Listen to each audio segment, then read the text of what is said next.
All right, everybody, welcome to NorCal Sports Network.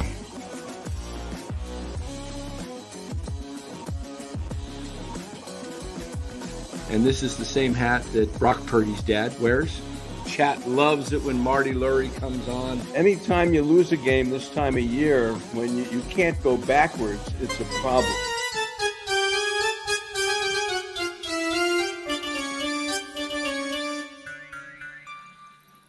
All right, welcome on in, Golden State Warriors basketball, a circus. Welcome, NorCal Sports Network. And let us thank our sponsors of the show. That would be Chapman Law Group. Chapman Law Group. Give them a call at, put that up, Brian, if you could put that number up there. There's so many things. 1 second here. Yeah, Chapman Law Group. Give them a call at 415-613-9483 for any of your legal needs. They can help you out. And if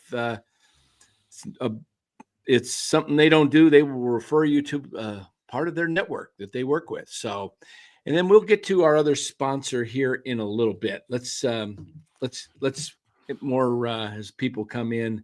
We'll announce the other one with BETR. Better, guys. Complete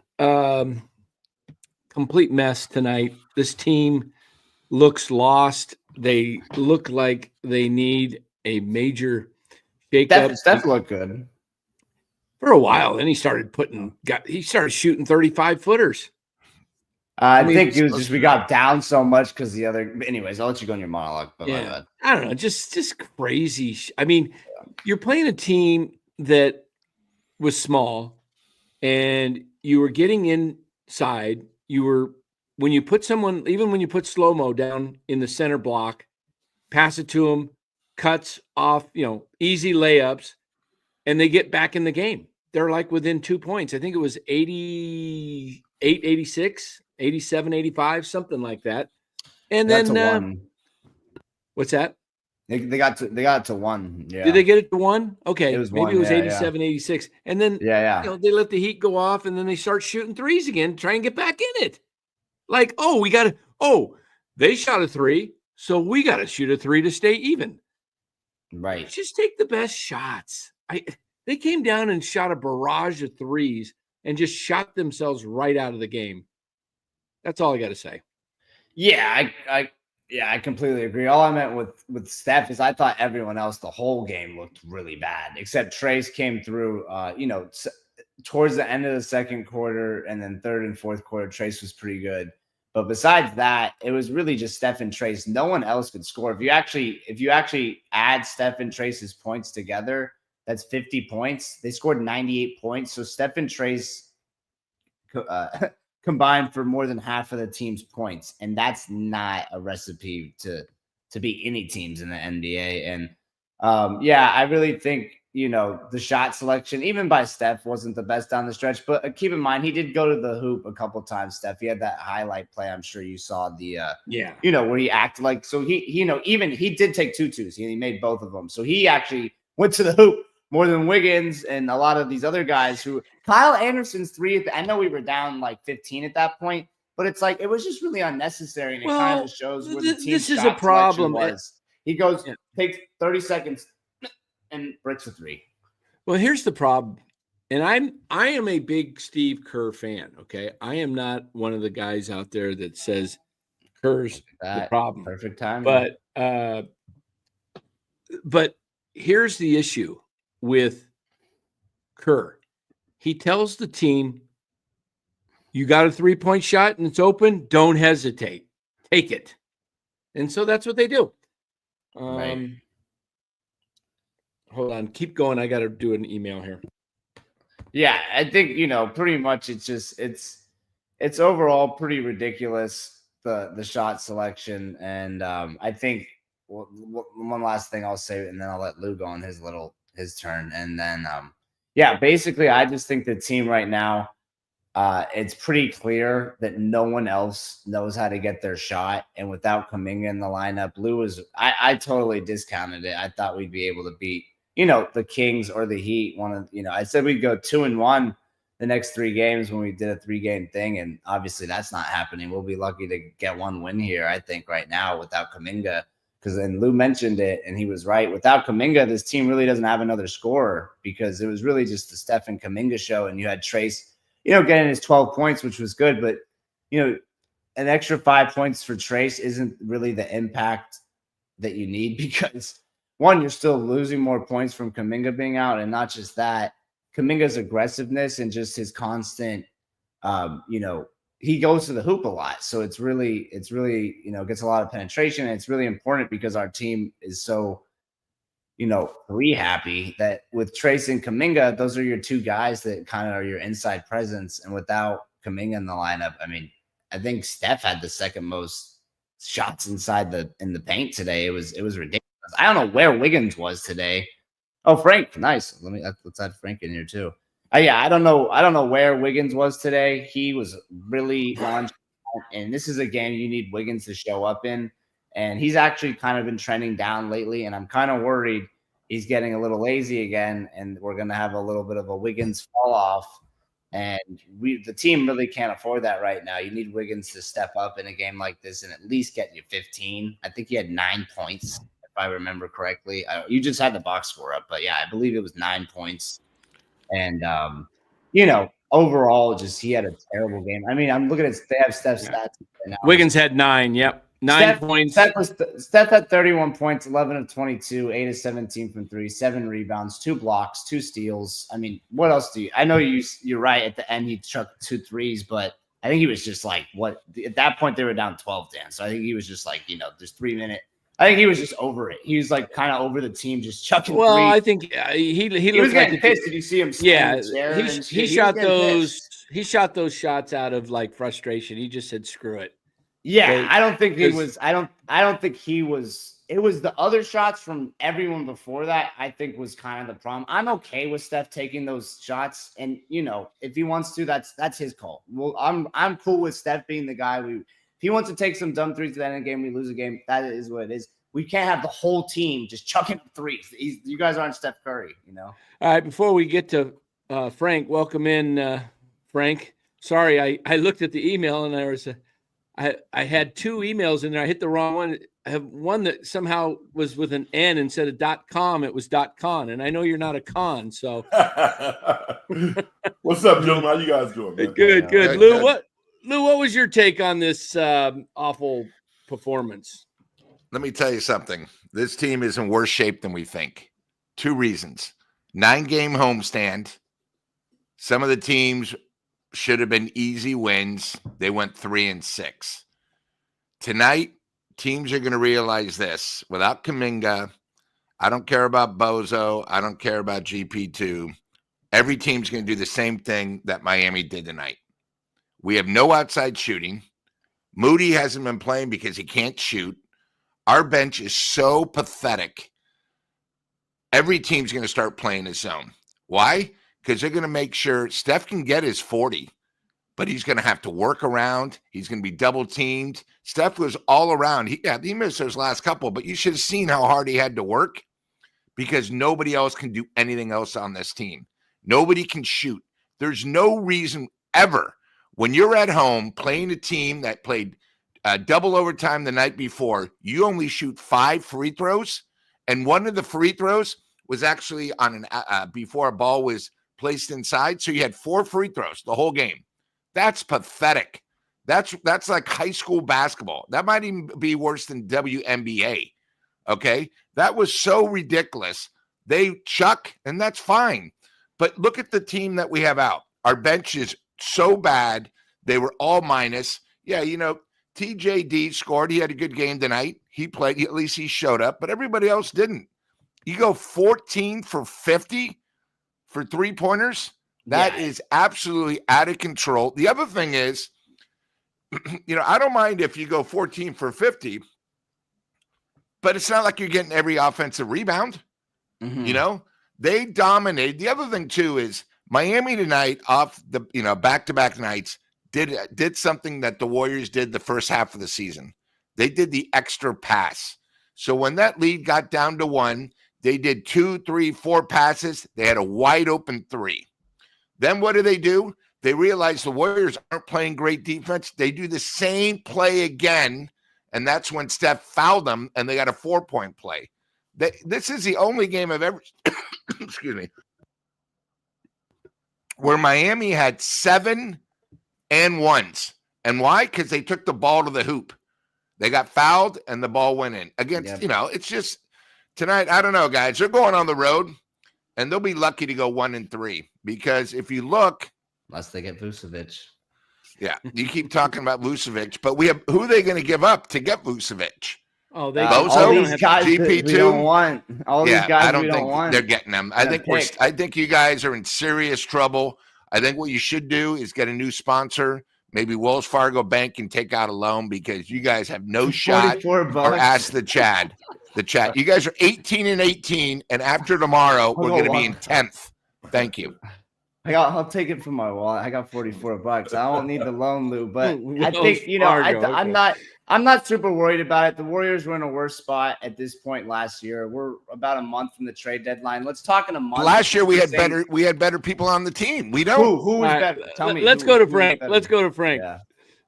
Frank, what was your take on this? You watched the game. You saw it.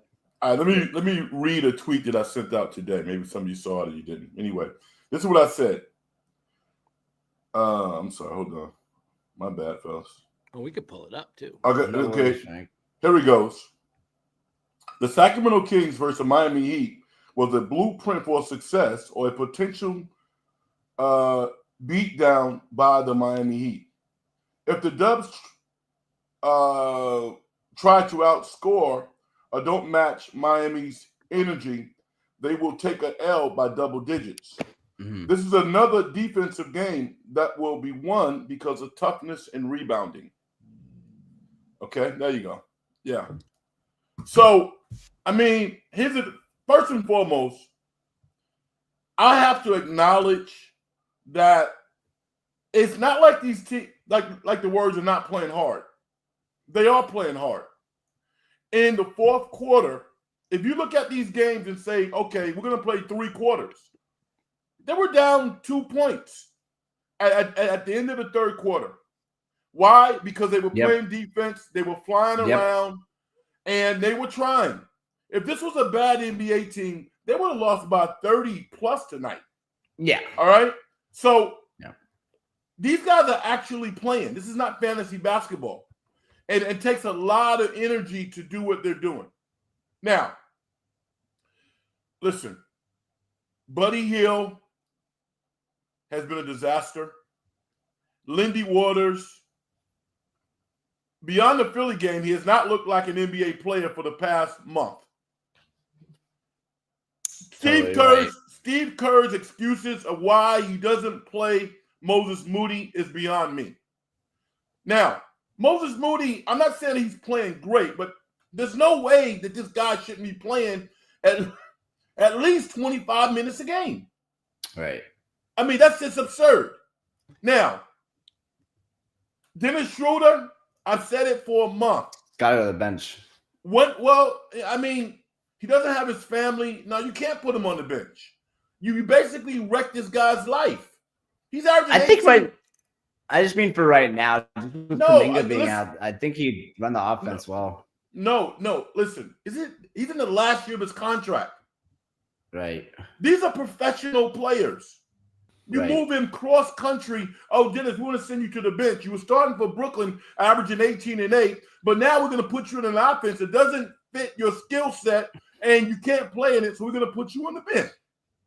Right. That's tough. I mean, these are real people that we're dealing with. Now, here's the biggest challenge, and I'm not at practice, so I can't see it. So maybe Kerr is trying. Kerr has been steadfast on not adjusting his offense at all. They don't have the personnel to run this offense. Stifled out. They're just. Yes, guys are running to the 3-point line. They can't shoot. Right. That's a recipe for disaster. I've never seen Miami play zone the entire game like they did tonight. I texted Dan about that. I said, this is the new recipe to beat the Warriors. Just play zone because they get too scared to go inside. Well, most teams are not as disciplined enough for Miami to play it. So the Warriors might be able to manipulate some other zones. But Miami plays an excellent zone. Mm-hmm. So this is, remember the play in which Buddy Hield gets a steal. He goes down, shoots a layup, gets fouled. He has two teammates around him for layups.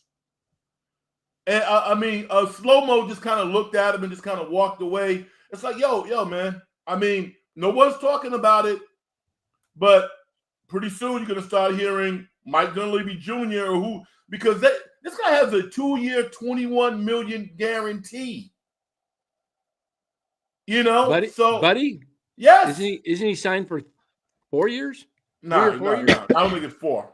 I think it's like 4. I think it's like 3 or 4 years for like $32 million. Oh my God! Yeah, he's but on a per year basis, it's a Dunleavy, movable we trust. contract. Hey, one thing I did want to bring up, and then I still want Frank to talk. Could maybe the Dennis Schroeder thing be a disaster?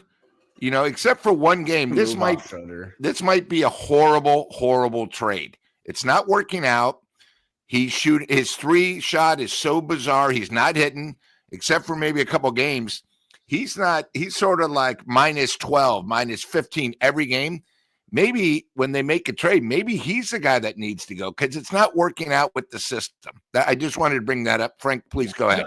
No, I think that fundamentally it's not working out, but I want to talk about, the inner workings and the politics of professional sports. Dennis Schroeder did not raise his hand and say, I want to come play for the Warriors. They wanted to get him, and they did that knowing that he was in the last year of his contract. Brooklyn knew it as well. And, they kind of owe it to him to put himself in the best light to continue his career. If he is trying to negotiate based on how he's playing with the Warriors, good luck with that. Let me tell you how I see this team. And I was busy the first half. I watched the second half. I didn't need to see much.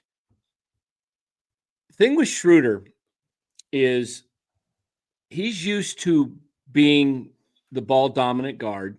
Yep. And he's not running the triangle or motion offense, whatever you want to call it. He's taking it to the hoop. He's creating. He's doing things, kicking out. Let him run his thing. The problem with this Warriors team is that Steve Kerr coached the Olympics this year and saw that he can play the 3-point game and thought he could carry it over to this team. And he told these guys, he'd given them pretty much carte blanche. Hey, you're open, take it. Don't hesitate. When Steve Kerr's offense used to be move the ball around, move it around. When they had Andrew Bogut, there was so many layups, just backdoor cuts, constant layups, dunks. Now, I don't even enjoy watching this game.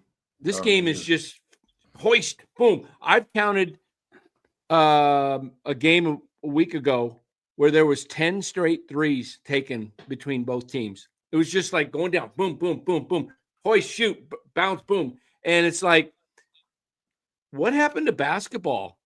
You watch Miami, they get it to within 1. Miami gets a 3, and then the Warriors think, oh, gosh, we got a 3 for 3. We got to get it back. Instead of just, hey, chip away. There's still 8, 9, 10 minutes left in the game, and they start firing threes. And it's just, what was it, 87-86, right, the score? And now, and what was the final? 114-98?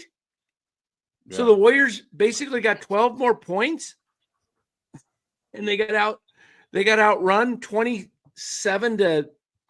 in the final 6 minutes.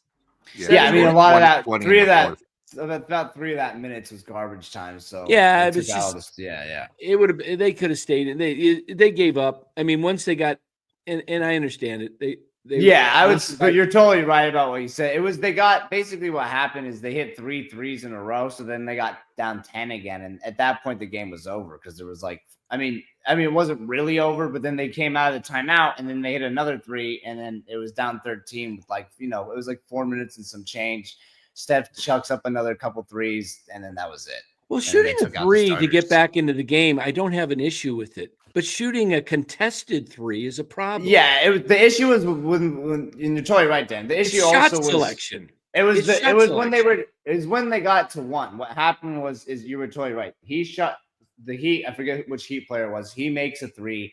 Then they come back, take a three. Then the Heat, they miss it. Then the Heat make in transition, make another three. Warriors take another attempt at a three. They miss, and then the Heat make another, and Steve Kerr calls timeout. And at that point, the momentum was totally gone. It was because it was bad. You can't make runs in basketball too many times.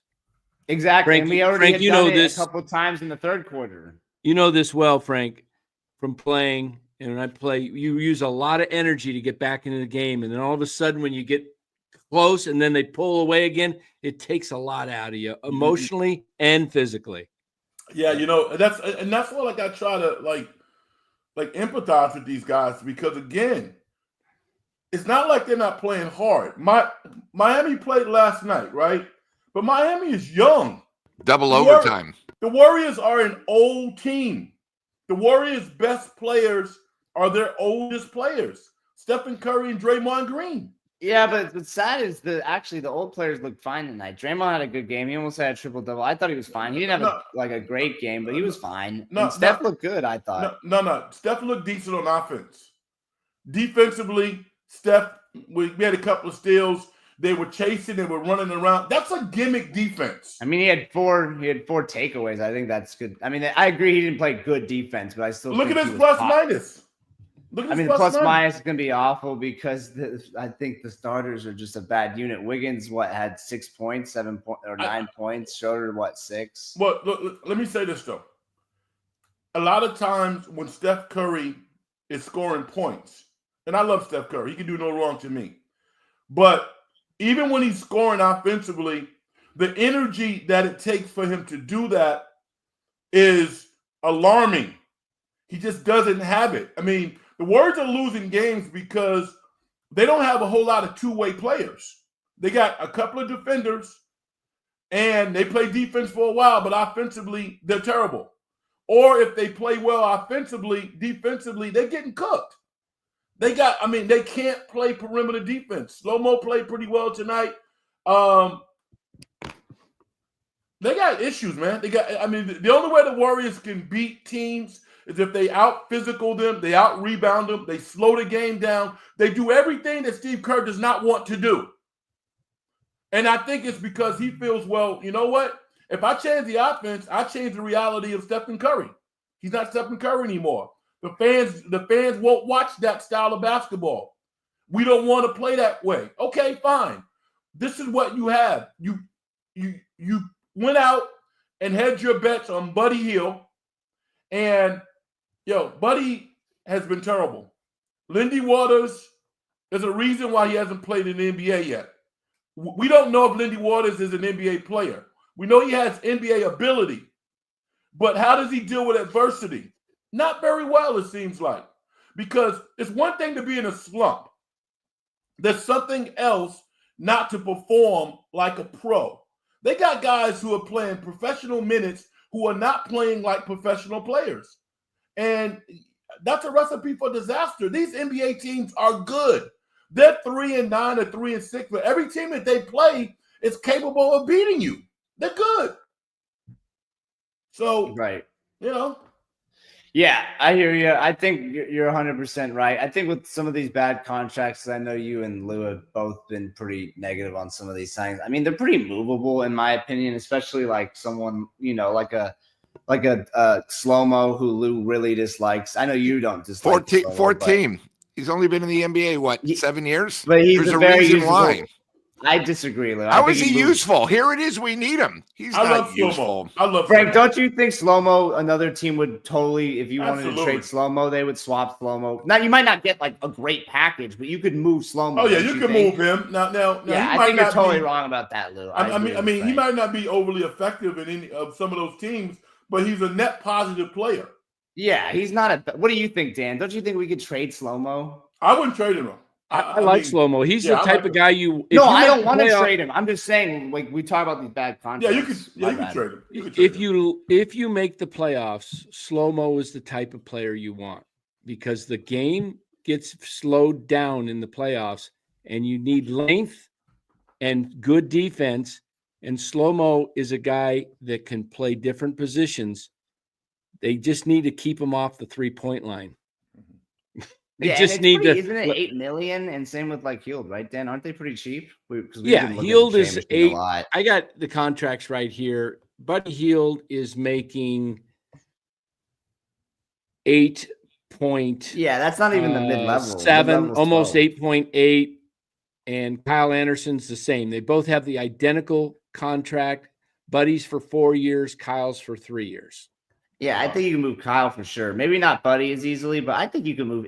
A lot of people are not. I like Kyle. I think us three like Kyle. Lou doesn't. A lot of other fans don't like Kyle. And if you wanted to move Kyle, I think you could. I also think, if you include other things with Buddy, you can move Buddy. It's not that much money. It's $8 million a year. It is, that is probably too lengthy on the years. But again, $8 million in the NBA, Lou. It's not. This isn't baseball. It's the mid-level. What's the minimum in the NBA? $2 million, right? Like it's not much more than the minimum. Yeah, just under. Guy Santos is just under. This isn't baseball. NBA contracts are pretty big. Like $8 million is very small. It's not even the mid-level. The mid-level is 12.5. But who wants them? That's all I'm saying. I think a lot of teams want Kyle Anderson. Got to work both ways. I think a lot of teams would want Kyle. I think Minnesota would jump all up and down for Kyle Anderson back. They need size right now. They need some. They are having a lot of issues. They're 500. Same with the Warriors. I think they'd take him back. Not Buddy Hield, though. I mean, yeah, I'm with you on that. I said I think so too. Okay. Yeah. Chong Vang. I hope I pronounced that right. He's been in here before. Thanks for the comments, Chong. I agree with you wholeheartedly. Without Kuminga, the Warriors are a below-average team. They'll win when the threes fall, but that will be only once every 3 games. I think, as I said at the very beginning of the season, that this team will live and die by the 3, as in most NBA teams, but this team more than most, because when they are falling, they will stay in games and win a lot of games that they are hitting. But when they are missing, because they don't have an inside game and they refuse to go inside, that's the problem. Tonight was the perfect night to go inside. And you saw TJD go in there and get 19 points. He actually was, he's not shooting from outside. Why aren't you continuing to go to him? Why don't you play some other guys that, Wiggins used to be a slasher. He used to slash. But I'm telling you, this team has gotten away from fundamental basketball, and they, for some reason, have in their head that they are open for a 3.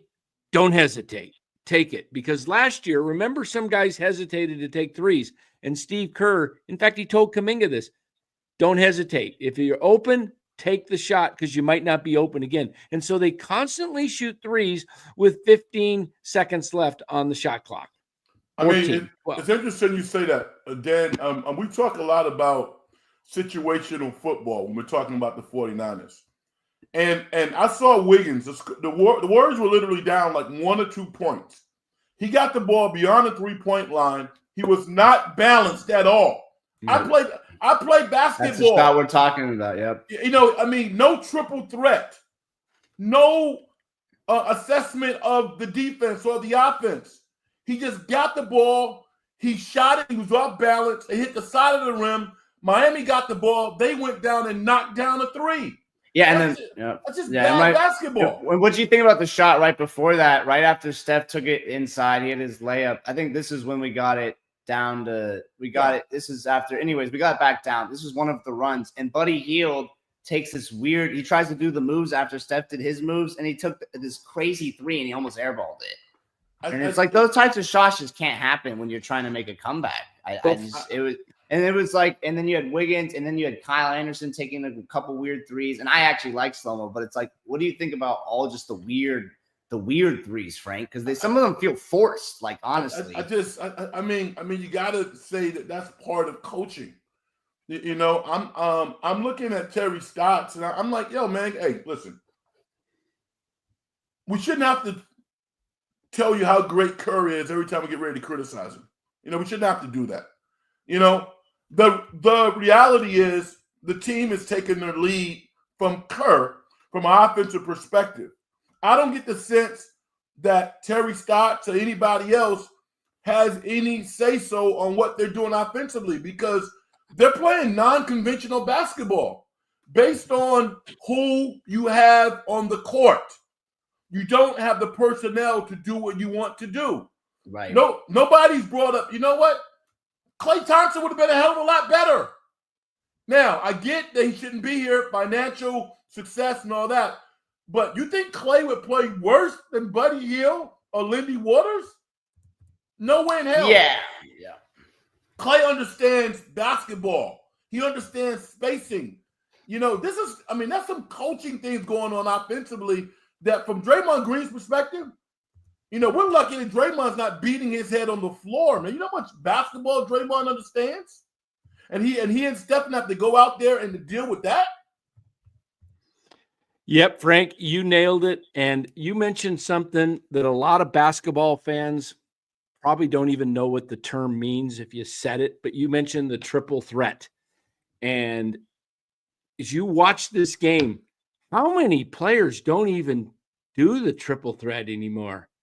Most of them don't.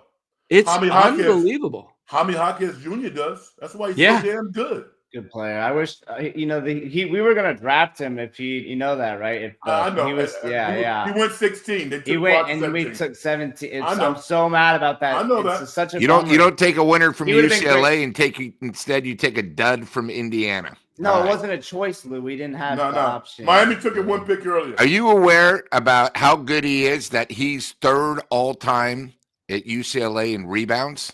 I like Jaime. We wanted the Warriors were going to draft Jaime. We all like. Yeah, Jaime. they got the Warriors were going to draft him. All right, let's keep dreaming. Ask Frank, weren't they? Frank knows I'm telling the truth on this. Yeah. They literally And said who's your source? Who's No, your they got taken the pick right before they were. Yeah, I know what pick he was. I'm just saying, this is again hearsay. You guys want to know what changed? Here's what I'm going to put something up on the screen and tell me what you think of this. This is my belief in what has changed the Warriors. Oh my God. For sure. Yeah. I thought about that a couple of days ago. He's not the only one. All these guys in suits are bringing like letters to him with numbers. I would be like, fellas, please, I don't want to be disrespectful, but I don't need that right now. I need professionals to make wide open shots. That's what I need. I don't need I need pros to look like pros. They don't look like pros. Yeah, the three shot. I mean, they talked about. I heard him in the preseason. He said we want to be at the top of the league in 3-point attempts, close to 50 a game, and that's what they do. And yeah, when they were falling the first 15 games of the season for the most part, and we were going crazy because Buddy Hield looked like the second coming of Klay Thompson, we were like, Buddy Hield, and then everything was going in, and he looks like Buddy the Elf. He looks like Buddy the Elf. And this team, we were like, I was buying into it too. Oh man, this is a 50-win team. Yeah, they're going to be lucky to win. I think they'll win 44 games. I feel like 44. 44. I don't, Frank. I mean, they were worse this year. We were looking at you weren't on this one, but they had. It's not the same personnel. This team is worse than last year. I disagree. I think that you're only missing one player. It's the same team. It's Klay. I don't think Klay makes this team any better than they are right now. I think they have the exact same record. I disagree with that. If you look at it, Dunleavy gave us. And I'm going to tell you why. Because shot distribution. The Warriors got too many guys who can't play offense just hoisting shots. Klay took a lot of shots, right? Now when he was not hitting, it wasn't pretty. But Klay got him some runs last year where he looked pretty damn good. He was making some shots. I mean, these guys not making. I think it was more about not his play, Frank. Like a lot of stuff has come out, and Clay's made some comments about Steph, and Steph has even said, and Draymond on his pod, I don't know if you ever check out Draymond, like they're not super tight anymore, and like they're obviously going to be like always have that connection, but like they haven't even talked since the thing. Like Steph's on. Like, I just think it was kind of, and Dan talked about this in a Klay Thompson tribute video.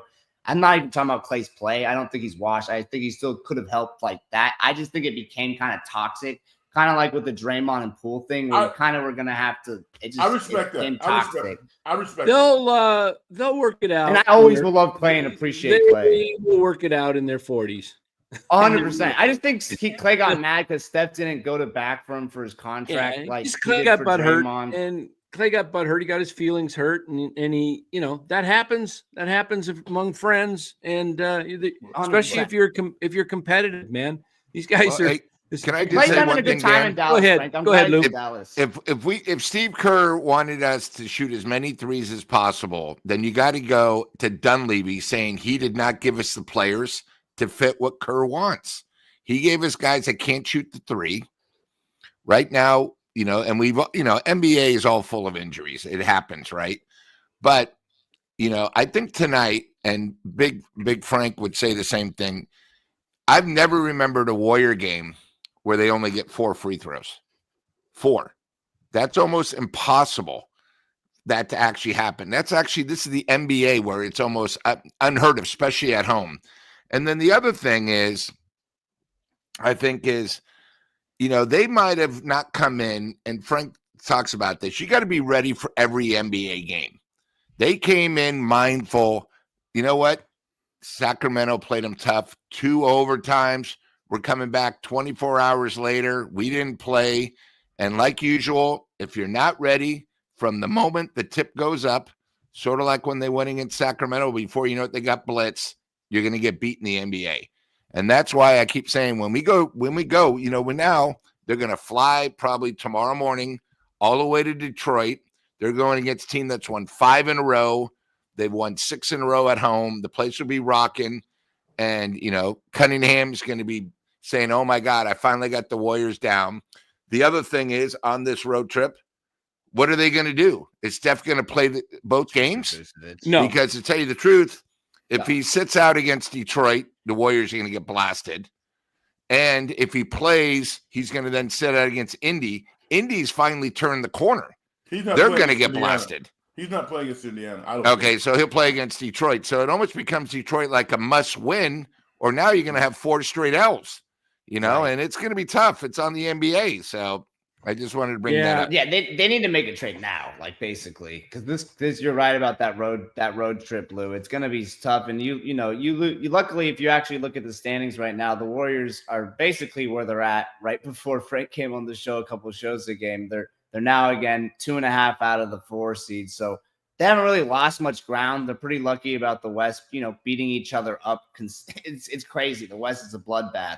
And the Suns, I don't know if you saw this today, they got blown out by the Hornets. So they're falling apart. They won last night. They won last night. But again, back-to-back. You get blown out by the Hornets. That's pretty concerning. Yeah, I mean, they got some issues internally. I mean, they do. And, man. This NBA is tough.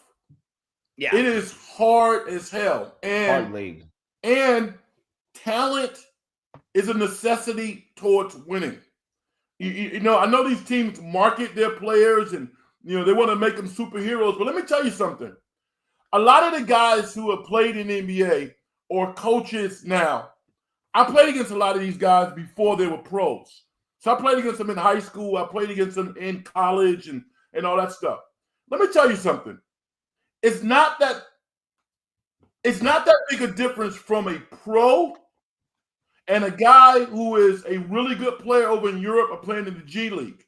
Just because you are a really talented player, it doesn't mean that you have the mentality that allows you to ascend to the next level. For example, an Anthony Mason and a John Starks. Pat Riley got those guys from what was the G League at that point. Those are some tough-ass guys. That's how you win. Even without Jimmy Butler, Miami looked like Miami tonight. Why? Because they're tough. They are trained to be this way. The Warriors, listen, Better coach. the Warriors revolutionized basketball over the past 10 plus years. But the reality is they're older now and the league is tougher and it's harder. The Warriors don't have those players. They don't. Draymond is that guy. Stephen Curry is tough as hell. I think Shooter. I mean, listen, man, we talked about it last night. Trace Jackson Davis is 24, 25 years old. He's not your average second-year player. He doesn't have broad shoulders. I don't know if he lifts weights. This dude needs to lift weights. He's not very strong. I'm watching him on the television. When Bam Adebayo is in the post, as big as Bam is, you got to use all 6 of your fouls. You got to make him feel you. You know what I'm saying? You got to box people out. You got to play with a certain physicality like the Houston Rockets. The Houston Rockets are a tough-ass team. Yeah. I don't care who's on the court. They play hard. And that's critical when you don't have the offensive prowess that the Warriors are used to having. So that's an issue. They're being overwhelmed. They're being out-talented. And that level of toughness that you have to sustain for 4 quarters, they're running out of gas or they're kind of unconsciously even giving up. They played well for 3 quarters. That last quarter, they just got blitzed because it was like, yo, we can't win this. And that's a problem. 100%. Yeah. Let's just get to the super chat couple real quick because I think, did we already get to this one? No, right? Nope, we didn't get that one, Bill. Thank you, Bill M, for the $5 donation. I'll let you guys, I don't know if it's actually a question. It's just a comment. This team will not win consistently without Jonathan Kuminga. Wiggins is slow and inconsistent. Should have moved him 2 years ago. Way too much standing around. And he's referring to Wiggins with that. Yeah, I mean, my comment about Wiggins, and I don't know if you guys have anything to say. I think he is very inconsistent. I think he looks really good sometimes and goes through stretches of that. Looked really good at the beginning of the season, and he's coming back down to the nonchalant Wiggins. He's a guy you can move because he's making $24 million. If you got somebody that is in that higher salary rank in the mid-30s, like a Bam. Yeah, that would be nice. I don't think Miami's going to give do him that. all the picks. Give him all. Miami's not moving Bam if they're moving Butler, so they're not. They could maybe a whole rebuild. Maybe they're into that. I know if they wanted to go the Utah, go crazy, get a bunch of picks, get like 12, 13 picks, and you have They're a 6th seed in the East, so I don't think they're going to be moving anybody. Yeah. Thank you. I like their team. I like their team, man, to be honest. Yeah, I think they're going to be fine. I want to trade for Vucevic. Bam's a pipe dream. I just love Bam. Mark Graves was talking about courtside Farhan when we were talking about analytics. That's what that was. Yeah. Guys, hey, just before we forget, we do have a new sponsor, and that is Better, BETR. They are the site where you could get rewarded for your money. And how does that work? You can actually get 2,000 times your entry.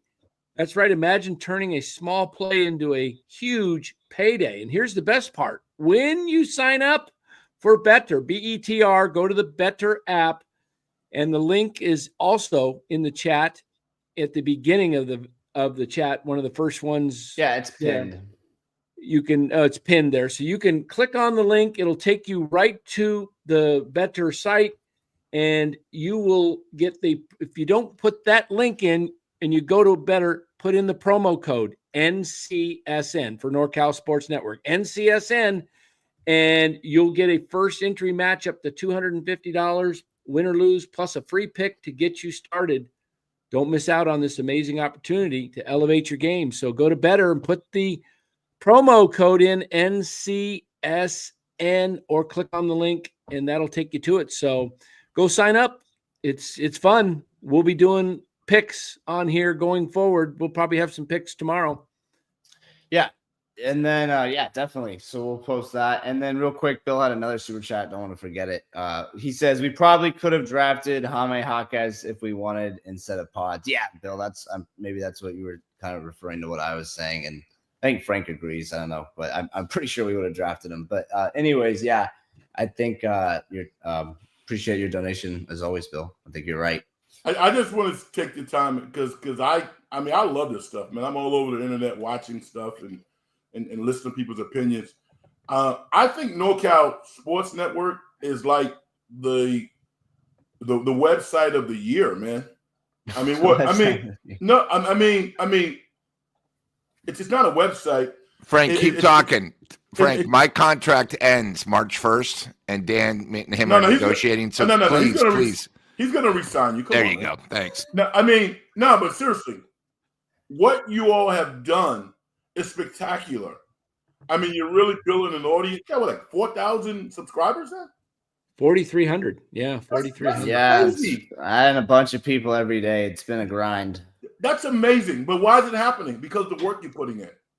That's why it's happening, because of the work, because of the diversity of content that you're offering, and it's doing a fantastic job. So as somebody who likes excellent content, I just want to acknowledge that. Thank you, man. You guys are doing a hell of a job. You're teaching a lot of people how to do it. And yeah, it's a lot of fun to come on. So thanks for inviting me. I appreciate it. Well, thanks, Frank. Yeah, we love having you on the Warriors postgame. We're hoping to grow these more, so we really appreciate you joining us. Yeah, we're hitting this now. Yeah, check it out, Senior. Hey, I'll maybe send you a text later. Yeah. Hey, Dan. Yeah, Senior had a comment earlier, real quick. Sorry. Too. Can I say one thing, guys? Just off the something other than us and everything. If anybody has anybody in LA, in case you guys haven't been watching the news, these fires are completely out of control. Yes. Pasadena has no power, 90-mile-an-hour winds. It's getting sort of scary down there. So if anybody in the chat has friends in the LA area, from Santa Monica up Pasadena, anywhere, just check in.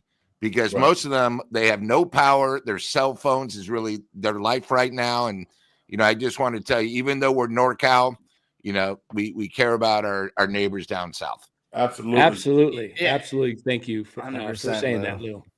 100%. And Senior has a comment. Why haven't the Dubs started the rebuild? What are they holding on to? I was talking to my brother the other day. My brother's on the staff. My brother's was a pretty big time college basketball coach. He's the second or third winningest JC coach in the history of the state of California, with almost 700 wins. And, he coached Division I, St. Mary's as well, and probably could have been a Division I head coach, but realized that his old saying was junior college is a great place to be because nobody really cares what you're doing, because if you win, the pressure is big time in Division I. You win or you're out. In JC, they don't really care, So, but he did a fantastic job. I was talking to him a couple weeks ago, and he says, the Warriors might have to really consider the unthinkable, which is actually moving off of Steph, if he agrees to it, to rebuild this thing, because where are they going to be in a couple of years? If and that sounds tough. You have all your picks. I mean, but if you can get more, if you can get more pick, it takes a while to rebuild in the NBA. It's not like you see what OKC's been doing for years, and now it's starting to come to fruition. Houston's been working on it for years. It's starting to come, but they're not there yet. Houston still needs another year, maybe 2 years. But OKC, how long has it taken them? I mean, they've been piling up these picks. It was like 4 years they were at, because you got to keep in mind, they were still good with Russell Westbrook, and they had Paul George. They got pretty good quick because they made that trade for Shea. They got lucky, Dan. Usually it takes a little longer. OKC was only not good for like 3 years, because remember I'm talking about not being good. I'm talking about you don't relevant. Have to, relevant. They were relevant with Chris Paul and Shea. They made the playoffs, right? Then they won the series. You don't have to be hit rock bottom to rebuild. Right. No, you don't. Yeah, I agree. You can stay relevant while you're rebuilding if you do it right.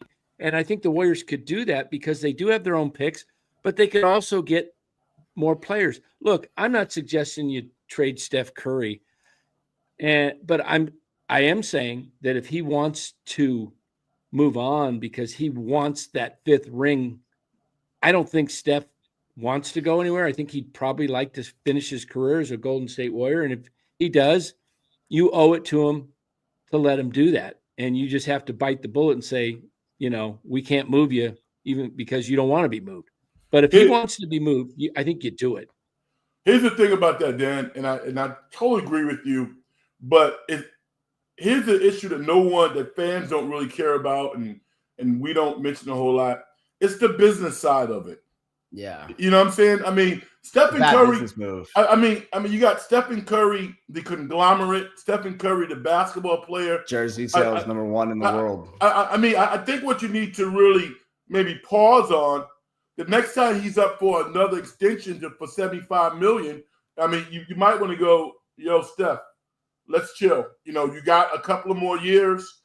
It's inevitable that it's going to end, and that's our starting point because he's still a draw.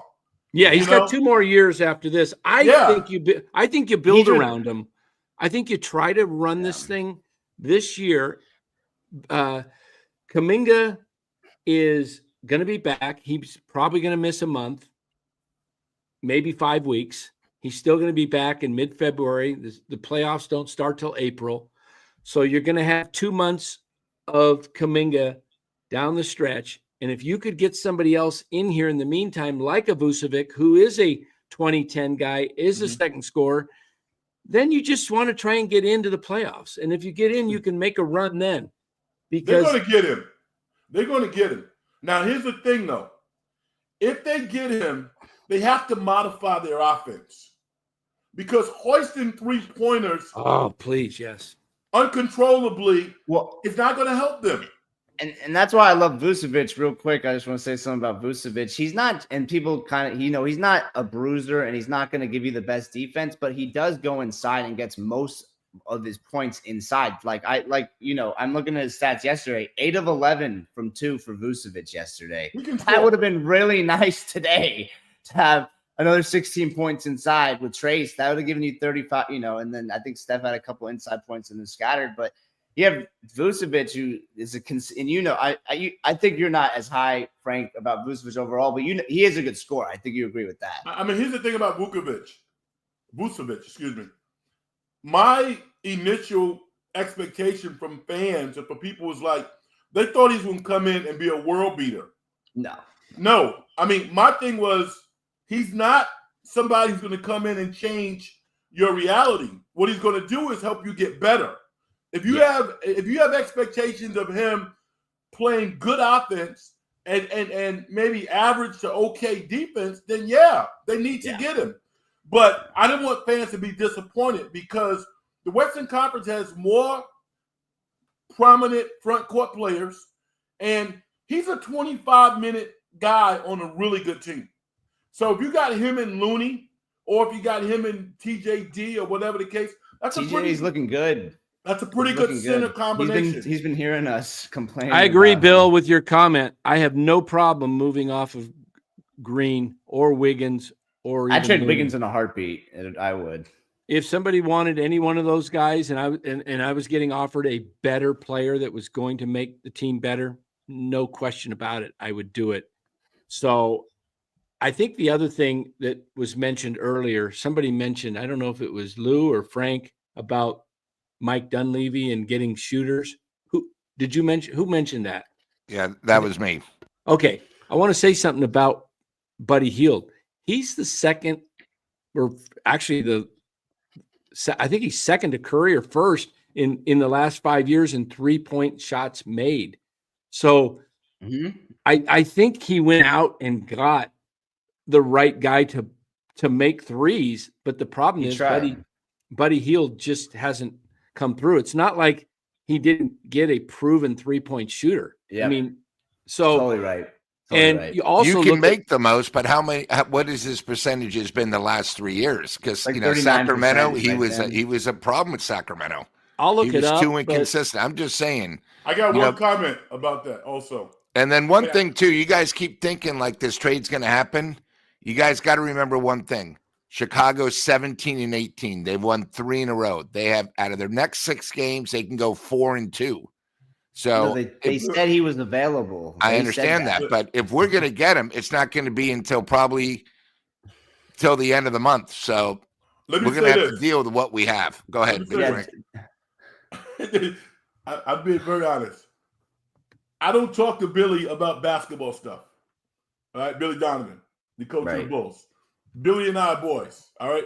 I don't talk to him about basketball stuff. We text a little bit. It's about families. But let me tell you something.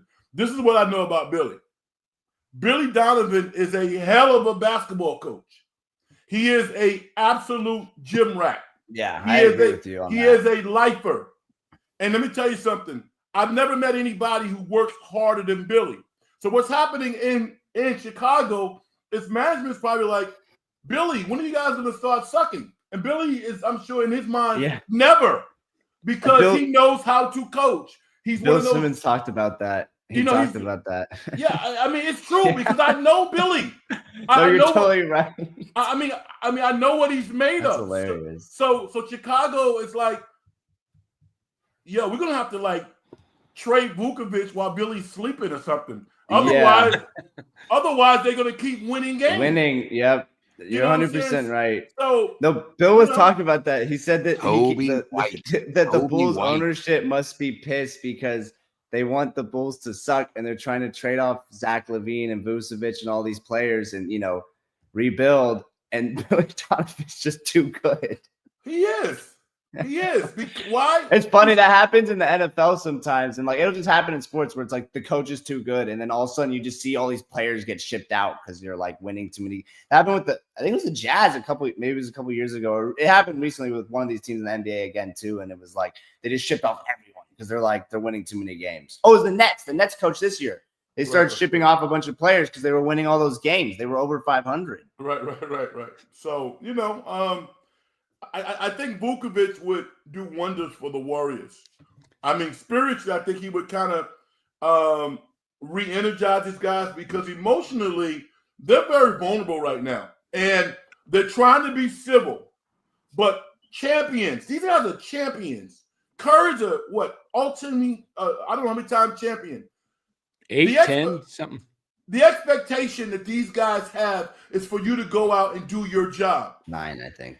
And when that doesn't happen internally, it causes problems. Because how many times are you going to pat your teammate on the back and say, we'll get it next game? When there's a difference between being a pro and being a non-pro. Miami had more pro players on the court tonight. That's why they won. Yeah, I don't think it gets any better when Pods comes back because I think it gets worse. And Big Frank.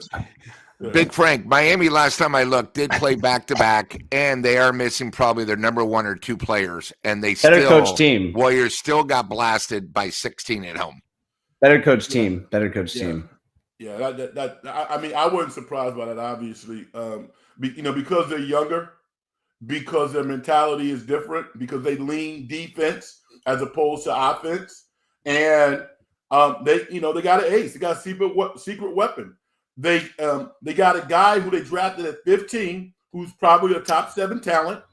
Disappointing. And they play the best zone in the NBA up against the Warriors, who are one of the worst shooting teams in the NBA at this point. That's the thing. The Warriors, they live by the 3. Somebody said it earlier. I think it was Bill that they'll win 1 out of 3 games because when they hit the threes, they'll win. I just think they have to make those moves and get the type of players in here that can either shoot the 3. Vucevic can shoot the 3, plus he gets the rebounds and he can drive. I saw him the other night. He blew past Wemby. Points aside. Did you see him blow past Wemby the other night? And Wemby got reached and blocked it, but anybody else in basketball wouldn't have blocked that shot. He's a good player. No, I think Vucevic, Frank made a great description about him.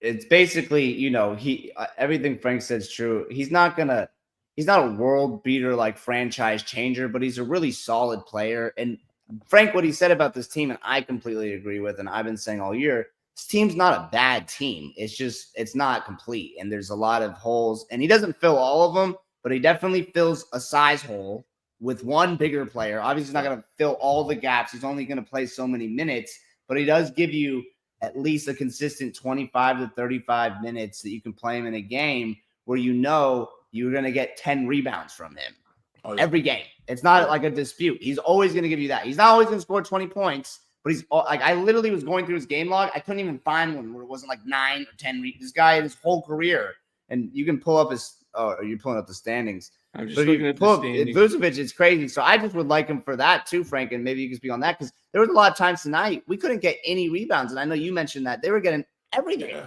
Now here's another key point. What Vucevic would help. The Warriors are really getting killed late in the shot clock because they have no answers. Yeah.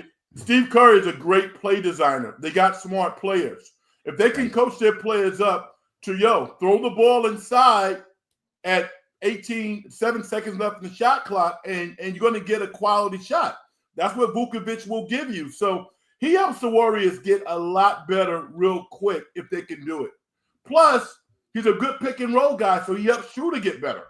Yeah. Frank, I have a question for you. Would you do it if a one's what's holding it up? Because that's what I'm hearing and I've been seeing. I don't know if you saw that too, Dan. I'm hearing right now, basically the holdup is that they want a first-round pick, and the Warriors are not biting on that, and they want to give, some collection of second-round picks and just players. They don't want to give a first. I wouldn't do it this year, but I would do it in 27.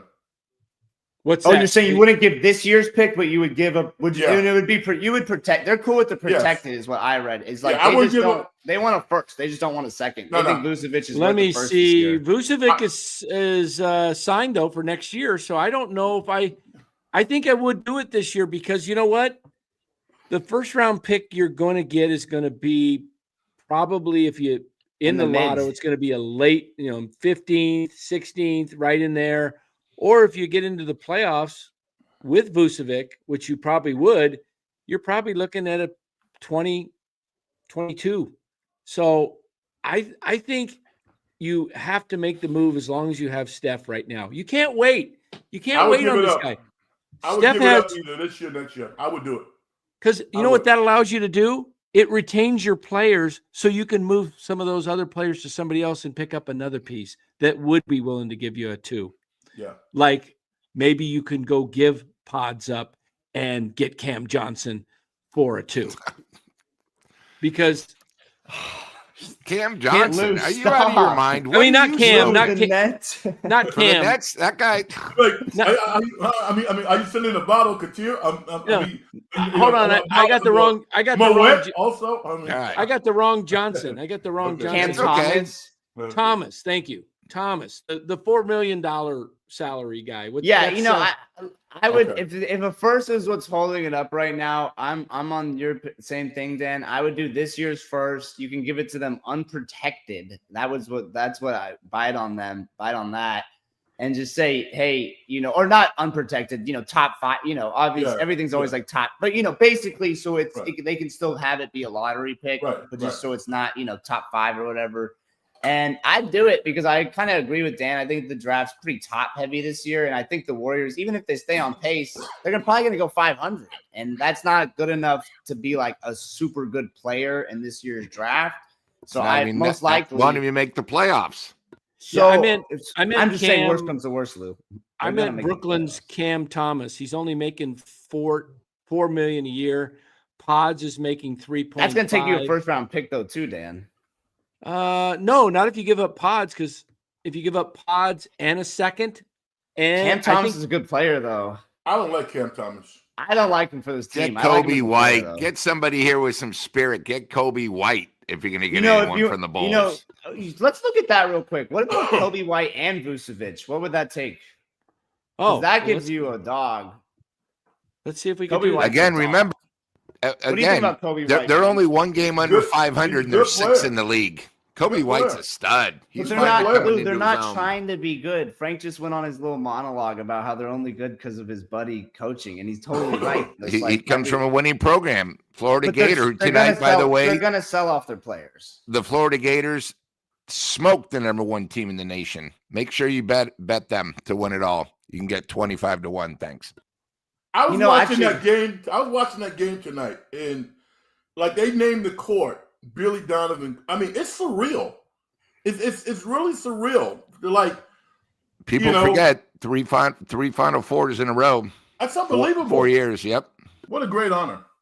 And none of those guys were great pros, but they were great college players. And, them and UCLA dominated that time. It was unbelievable. I was at the Final Four, so I remember.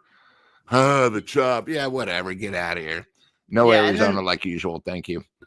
And then, like, last thing, Frank, I would say, there's been talks about trading for a guard. Obviously, I think the Jimmy Butler thing got put to rest because there was a bunch of reports the Warriors were interested, and then all these reports came out that they weren't and that they were interested in Vucevic. So I'm pretty sure that was just Warriors people's, like, telling them to say that because they just wanted to – they don't want to be a part of this Jimmy Butler fiasco, especially with Pat Riley and OG like that. Warriors organization, they're not perfect, but they definitely have respect for players, overall. You're on mute, Frank.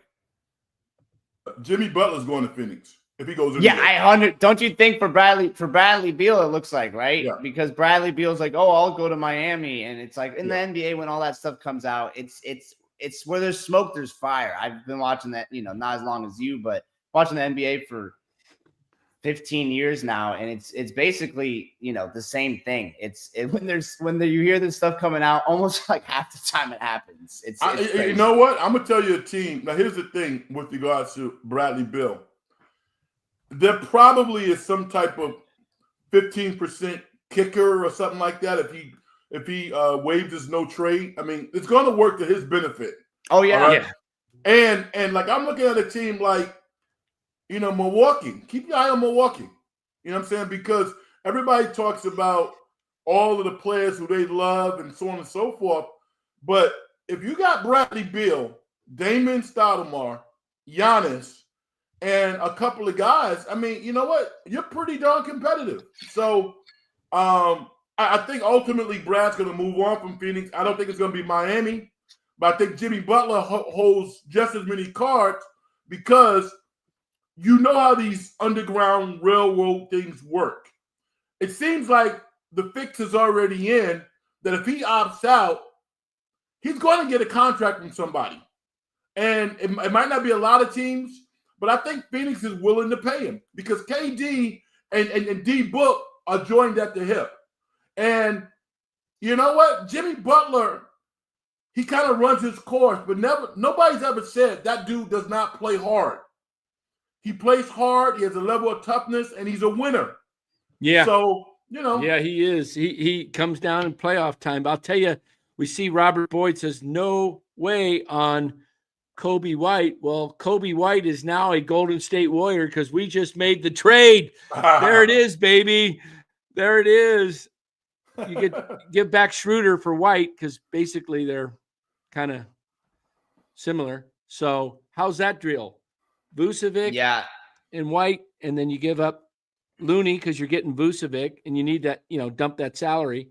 Plus, they're getting rid of all those one-year deals, Chicago, moving all those guys off. They get rid of the 2 guys that have 2 years. And then, this says Hollinger's analysis -9 wins. How does he come up with that? What do you mean? That's nonsense. I mean, Guy Santos doesn't play. Because we have no bench now. We have nobody. Well, nobody come off the bench with Kuminga injured. Well, Payton doesn't play. I don't. But I like Kobe White. I like him. Team. I don't know what you think about Frank about Payton. I like him as a person a lot, but I don't. I would move off Payton way before I'd move off someone like Looney, just because Payton doesn't play. He's not available. Yeah, you know what? I mean, listen. I like him a lot though, like as a person and his play. I mean, listen, he's another guy who I think will probably be working for the Warriors 10 years from now, 5 years from now. Maybe so. I mean, he's made a lot of money essentially for being. I like JTA more than Payton. I know you were saying that the other day. I mean, what's your thought on this question, Frank? What do you think about Christie taking over from Mike Brown? I mean, I think the Kings going to run their course. I mean, I don't know how the hell they beat Miami last night. I hear people like, I watched that game, and Miami gave that game away. I don't know how the hell Sacramento won. So I think what Doug Christie has done is he's become a rallying cry. They did not like Mike Brown. They liked Doug Christie. If you, as a professional player, college, high school, if you go out and you give 100% every game, you're going to win a lot of games because the opposition might not match your intensity. So I'm happy for Doug Christie. I haven't seen anything from Doug Christie that says he's a notch above the rest of the top tier coaches, which kind of concerns me a little bit. So, I mean, good for Sack. I love that market. I'm happy for Doug Christie, but I think they're going to level off and they'll be kind of okay, not great. All right. Bill says, let's go get Clyde the Glide, Frazier, or Gail Goodrich. Yeah, we need a lefty. We need a lefty. Nobody shoots left. Oh, we got Pods. How about if we trade Pods for Goodrich? Did you take that deal? Yeah. I don't know if we need. Honestly, at this point, I think would you get Gail Goodrich right now, Ryan? Who is even? This is someone that's retired. This dude's way before my time. This is Gail Goodrich isn't even alive anymore, and Walt can barely walk. I know who Walt Frazier is. I don't know who Gail Goodrich. I think everyone. Oh, wait a minute. He doesn't know who Gail Goodrich is. What do we have this guy on the panel for? He doesn't know who Gail Goodrich is.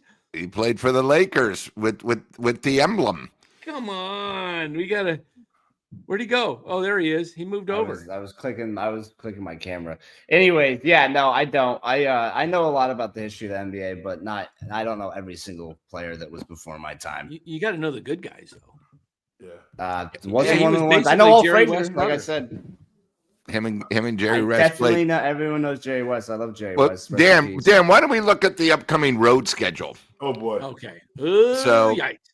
And we can go over predictions and see what the chat thinks. I mean, I think it's a tough 4-game. I mean, I think I'm thinking 1-3. Unfortunately.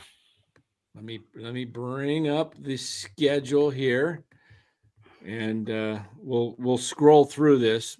All right. And again, it's all tough. The first game is big, but going to the East Coast, it's never easy. Thursday night they got Detroit. That's a loss. They've won 5 in a row. I think that's a loss. Then they play the next night against Indiana. On Friday? Yeah, that's tough. So I'm not sure if you put Steph. You mentioned he would not play against Indiana, but when it's a long road trip, do you like to rest the guy the first night? I think you might be right. I might be wrong. Also, I think kind of for national television. I mean, they're going to build that Indiana thing up. I think Detroit, nobody really cares, man. They don't care. I think the Warriors feel they could probably steal that game.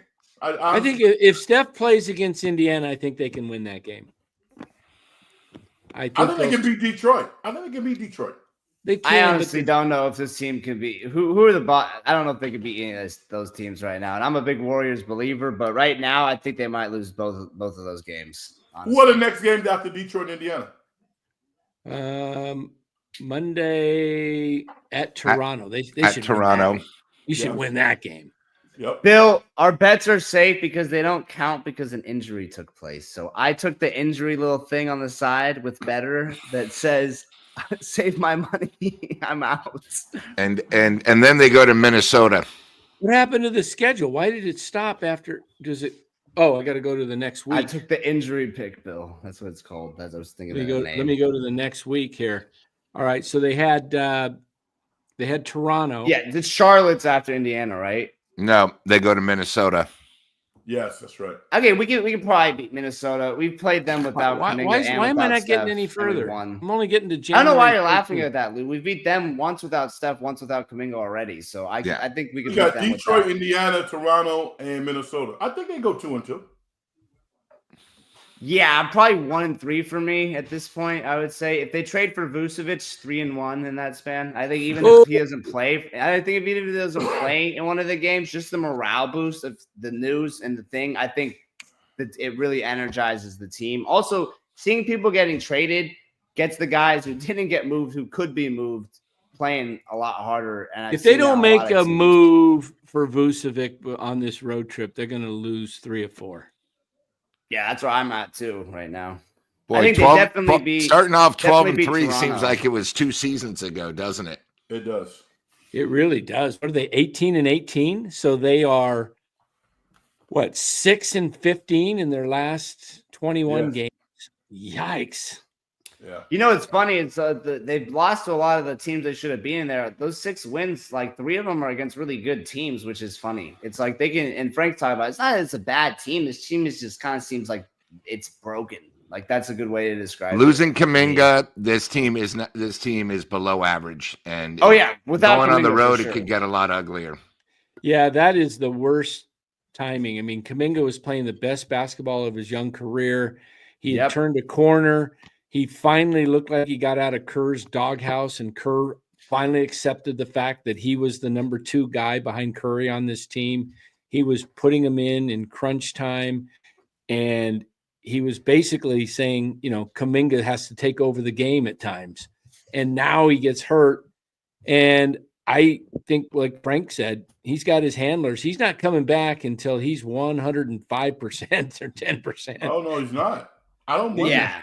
Which is why you have to make this trade now. And that's why I would give up a first before. I know Dan and I think before you know, you might have been able to get it done. But I also think, and I forget who said it, which one of you guys, but someone said, you know, that the basically that the Bulls have more leverage now with this Kuminga injury. And I think that's totally right. I think they're going to see the Warriors faltering. I'm sure I think that's why it's been held up, because we've seen all this news every day. More stuff's coming out about Vucevic, and now it's, we won a first. And before they were like, we just won second. Okay. So I Plus, think the Bulls are winning. The Bulls are 17 and 18. Well, and also Vucevic just keeps playing better and better is the problem too. He's just going on. He's going on. Do you think they will try to get a Kobe White in this deal as we put up, or do you think it's no? I just was curious to see what it would. It would just be for Vucevic. No, he has a really good contract. Kobe White makes only about they're not going to trade Kobe White.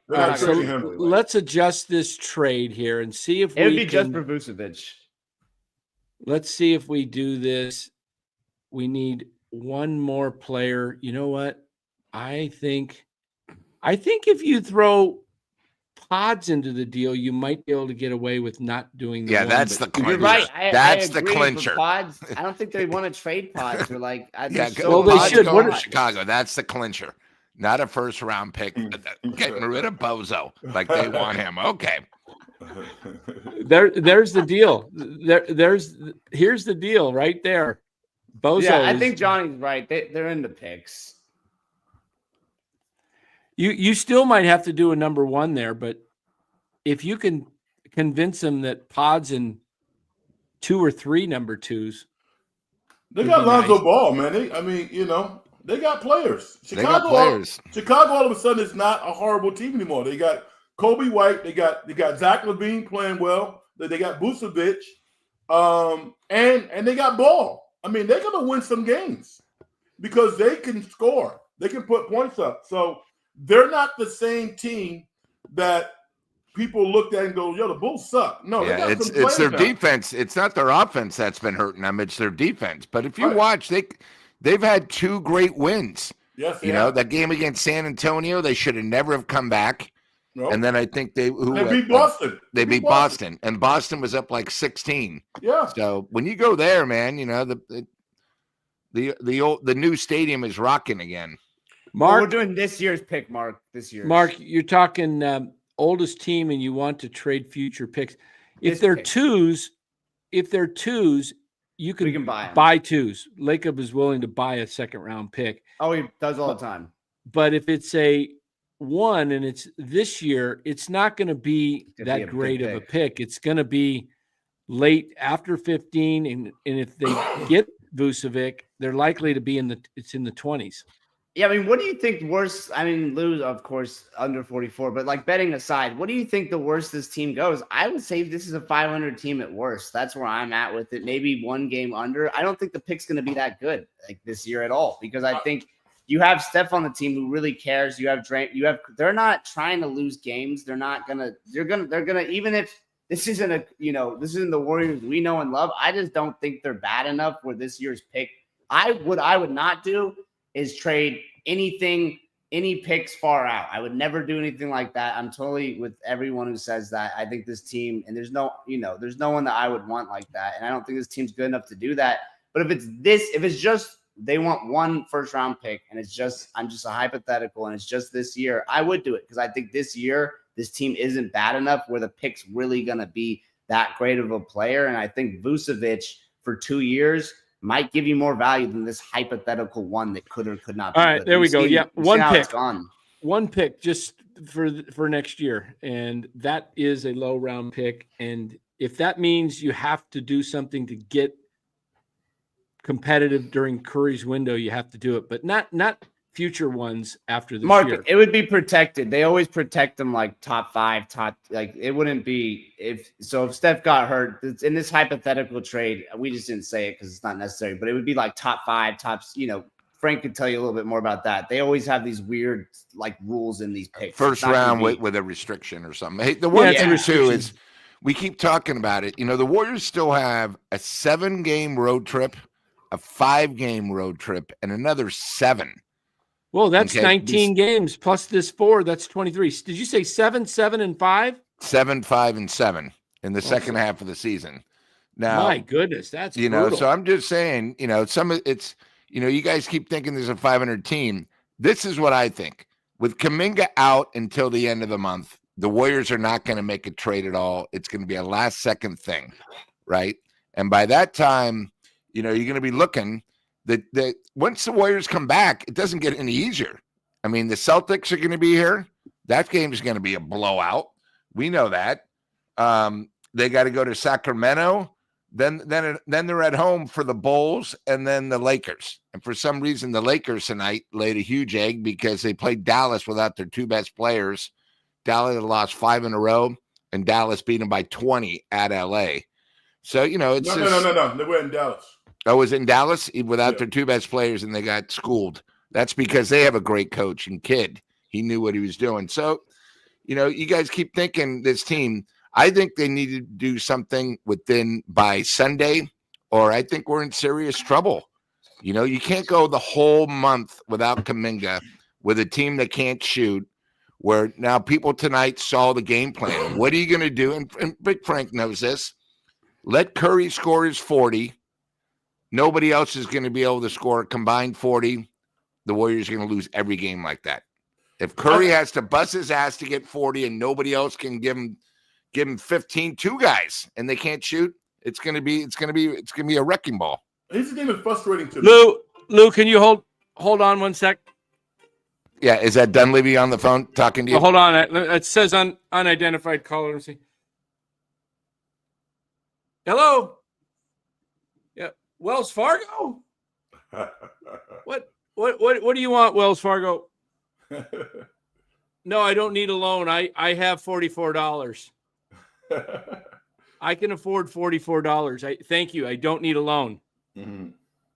All right. I will call you back if I do.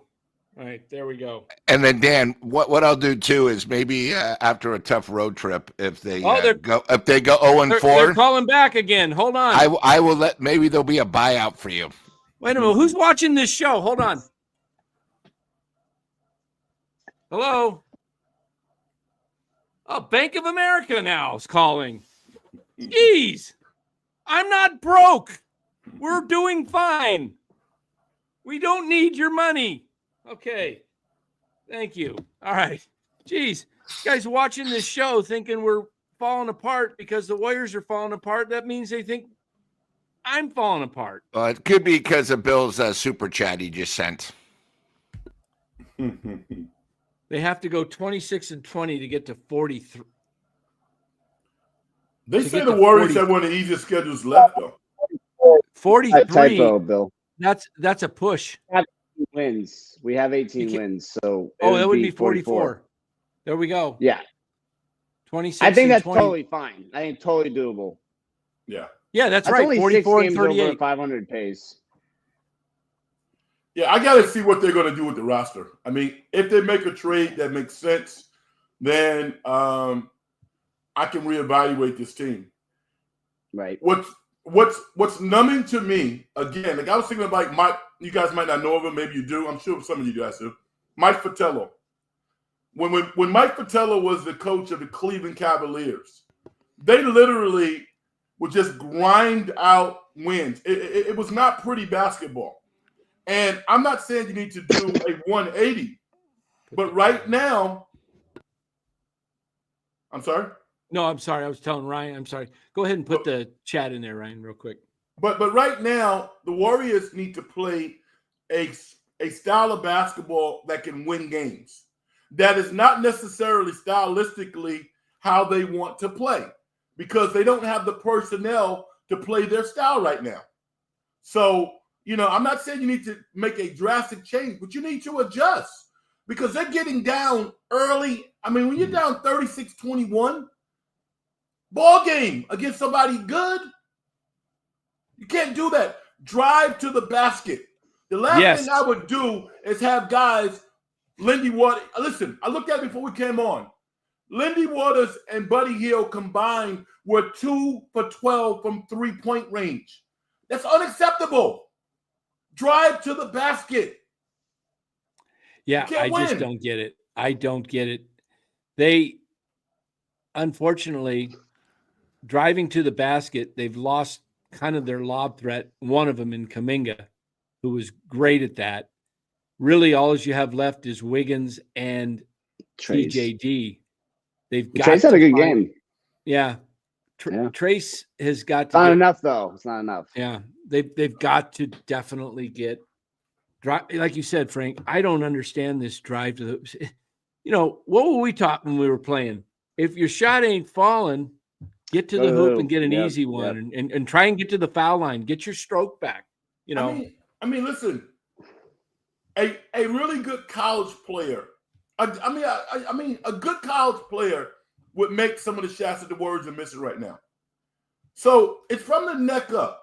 Buddy Hield's biggest challenge is his shot selection. He takes terrible shots. Terrible shots. His feet aren't even. He's not even set to shoot. He just lofts it up. There's no.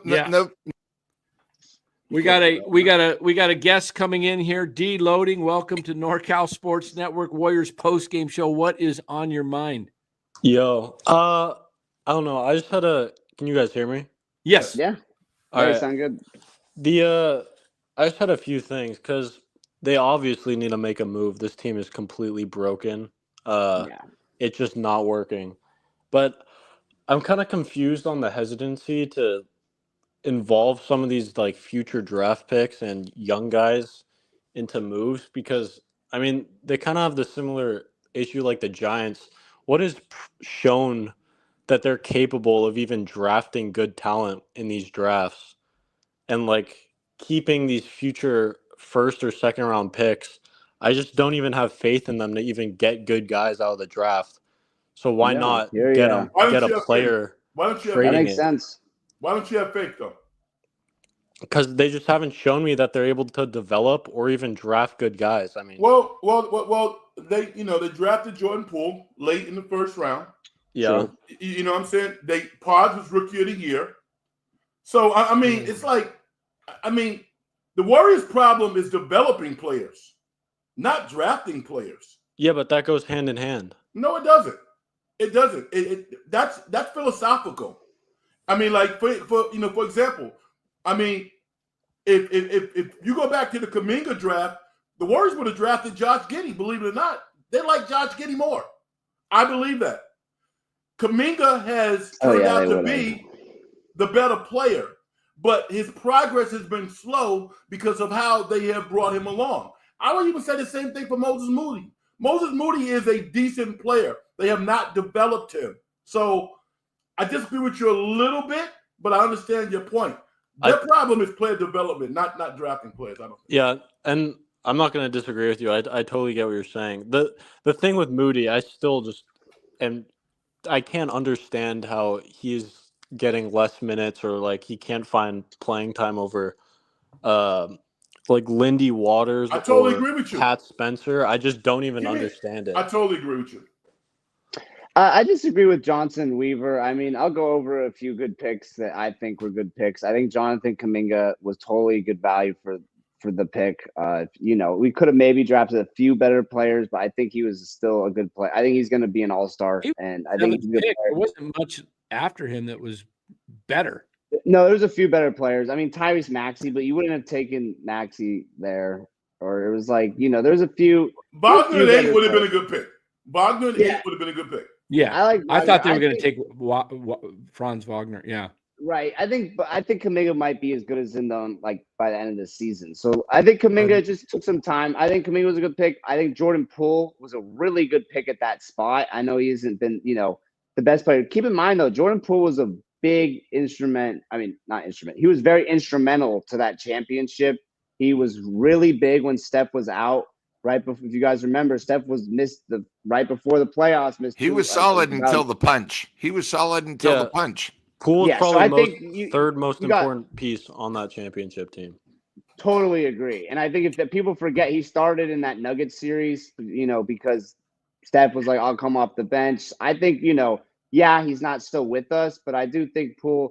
So I think the team has actually made some good picks. What I do agree with you about deloading is that they haven't been the best at developing players that especially that aren't guards. And Moody's a guard, but he's not really a guard because he can't move his feet that fast. So you can't play him at the 1 or 2. So he plays like a guard, but you can't really play. You got to play him in a 3 a lot. And you guys probably seen that. I know Frank has noticed that. And that's why I think he doesn't get a lot of minutes. But I also think Moody's not a bad player. I just don't think they've developed him great because Steve Kerr has this obsession with literally shooting guards or point guards. And, and they always are going to play those guys over. It used to be a problem with if you guys remember Ty Jerome. And Ty Jerome's a decent player. But he's doing really well in the Cavs right now. But he was getting a lot of minutes over Kuminga and Moody, in their rookie year, and all these types of things. So I agree with your sentiment about that. But I do think the picks have been decent. I just don't think it's panned out the way necessarily it should have.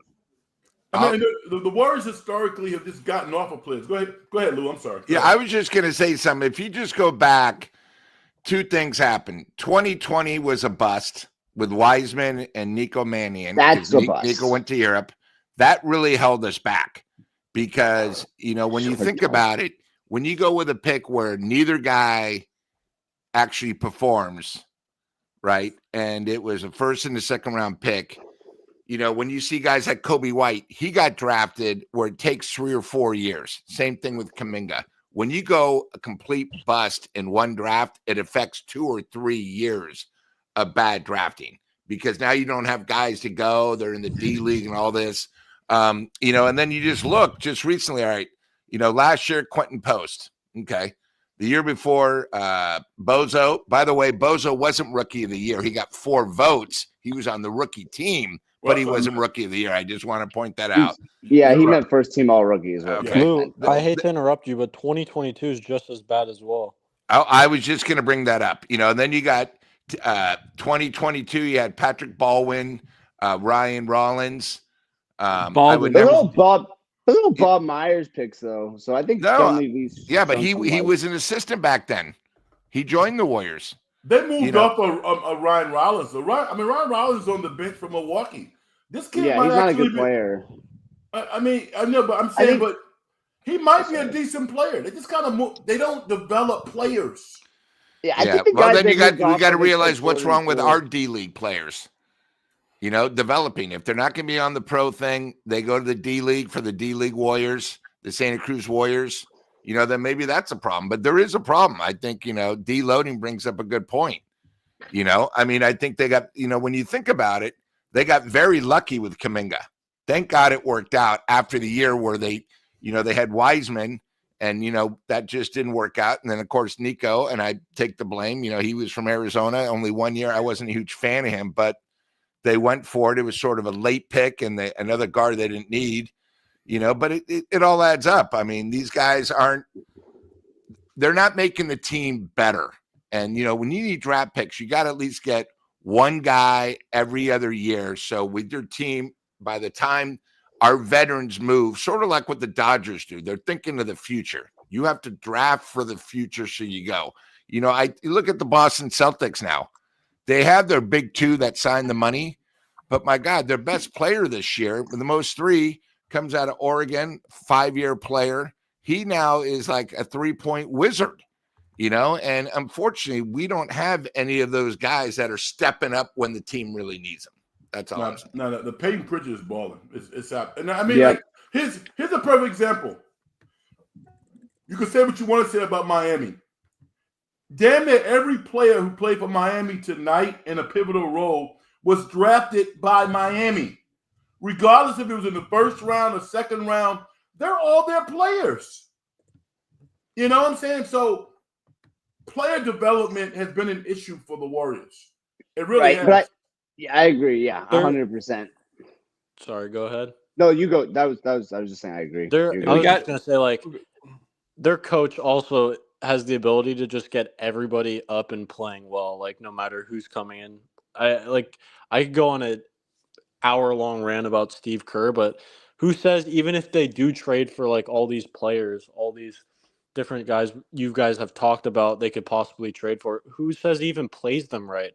Like, that's why I like Vucevic, because he shoots threes. That's why he'd play him. Yeah, I know, but like I saw a 4-guard lineup tonight with Draymond as the big, and like it was Steph, Schroeder, Heald, and somebody else I'm forgetting. But it's just so crazy. Like watching that, it's terrible.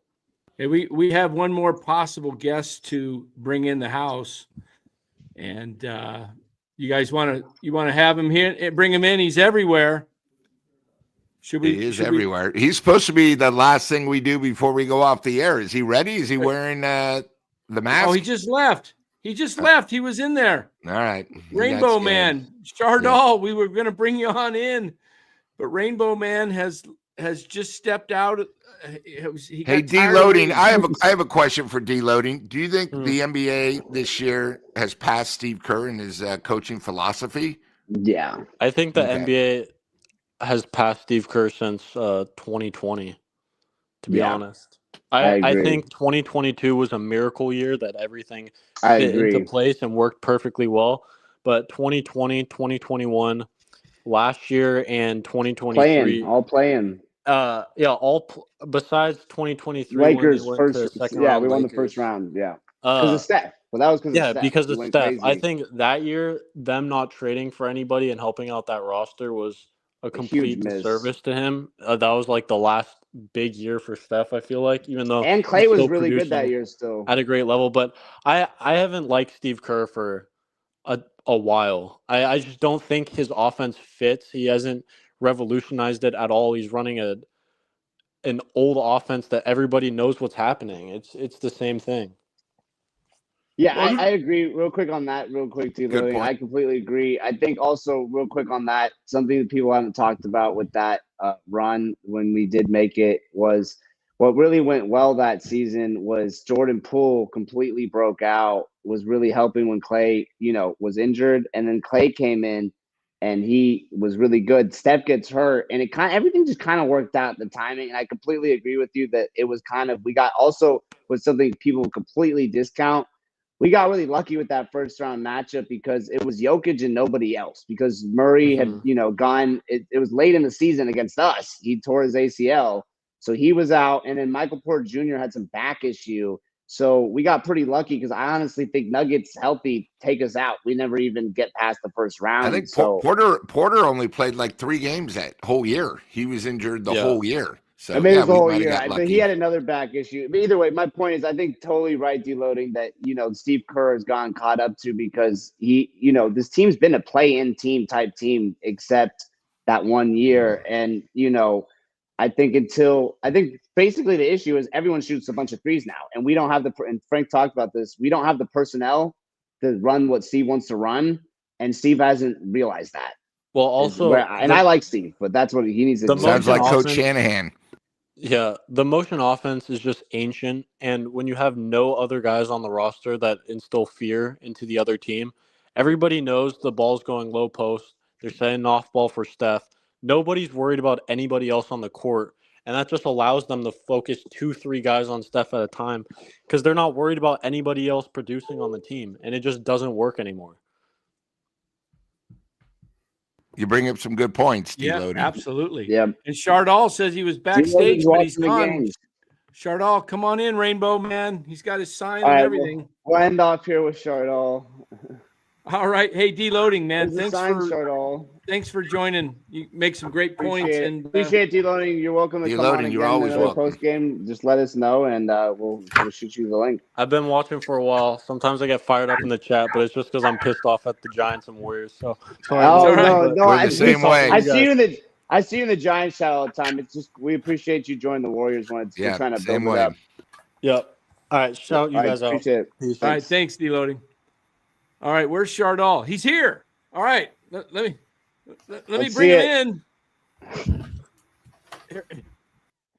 Chardal, wait, Chardal, you here?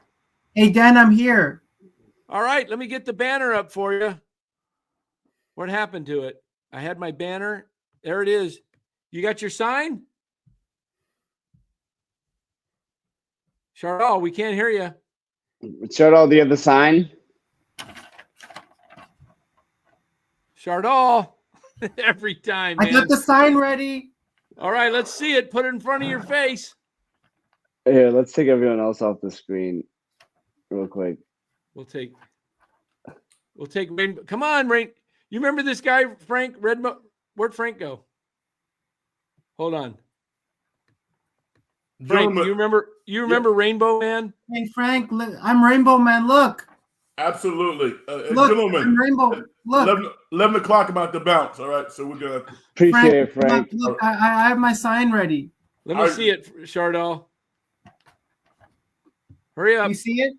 No, you don't got your camera on. You got your logo in the background. Your camera's off. But I'm showing. But you said I can show over. All right, that's enough, Chardal. Let's wrap it up. Frank's got to go. I got to go too. So that was he never gets the sign out. Yeah. Let me one more thing. Chardal, what you got to do is put your camera on and then hold the sign up. That's how you do it. You got 5 seconds. Do I have to turn my camera on? In front of you. Yeah, but hold it over your face. We want to see the sign. There we go. No way. There it is. Where's the sign? Let's go. It's Look at Chardal. that. I've never seen Chardal. He's in a brick house. This Look at is that. exciting. Hey, nice What's up, Chardal? Good nice to see beard you. there, Chardal. Looking good. All right. Good man. Hey, Chardal, have a good night, man. Always great to have you. See ya. See All you. right, Oh, see you on can't the see next this. one, Chardal. All right. Take care, Chardal. Gotta hold it up a little bit higher. What is that? What is going on with this show? I have no clue. All right, that's enough. It's gone. We have to cut the last 3 minutes out. Okay. Hey, Frank, great to have you again, as always. Thank you. Appreciate Do you guys. great commentary. Loved your comments, your experience in the game. And tell us, you were on Saturday night, I think, was it last Saturday night? Yeah, I'll put the link in the chat. Put the link in there. And Actually, it was Sunday nights. oh, Sunday night. Okay, it was Sunday night. Yeah. Yeah, Sunday nights. So, guys, go check out In the Dungeon Show. You could see it right above in the red and white there. In the Dungeon Show. It's spelled just like that with no spaces, I think. Or no, there is spaces on YouTube. No. I don't think it is. No spaces. No spaces. No spaces. Okay. And thank you for those who have followed me. I actually picked up a couple of followers since I was on last. So subscribe to the show.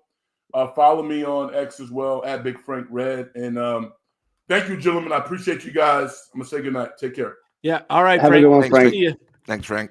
All right, Frank Red there. Go check his show out, In the Dungeon. I thought we had a banner of it, but I don't see it in there anymore. I just put the link in the chat. Everyone can click on Okay. the link.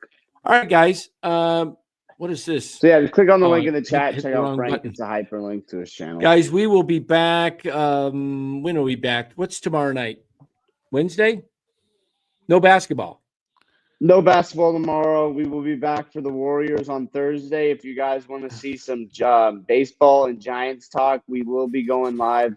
Or not me, but Dan will be going live, probably with you, Lou. Are you available tomorrow? Yeah, Yeah, I'll be we'll working take here. Again, Dan, I thought you did a great job today with the breaking news. So Oh, thanks.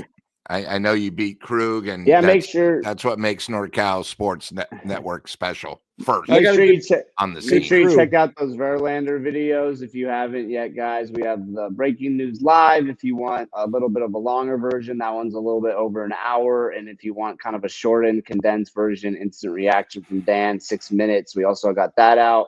Got some videos coming out tomorrow. And then Dan and Lou will kind of be breaking down the update with the Giants after signing Verlander, kind of, where they see the team. If this is it, if there's going to be more moves, maybe Sasaki, maybe not. We'll see. All right, guys, we are out of here. We will see you tomorrow night. Check out our videos. Thanks for watching. Give us a like and subscribe. And let me get to my little, got to scroll way up here. There we go. All right, guys, take care. See you tomorrow.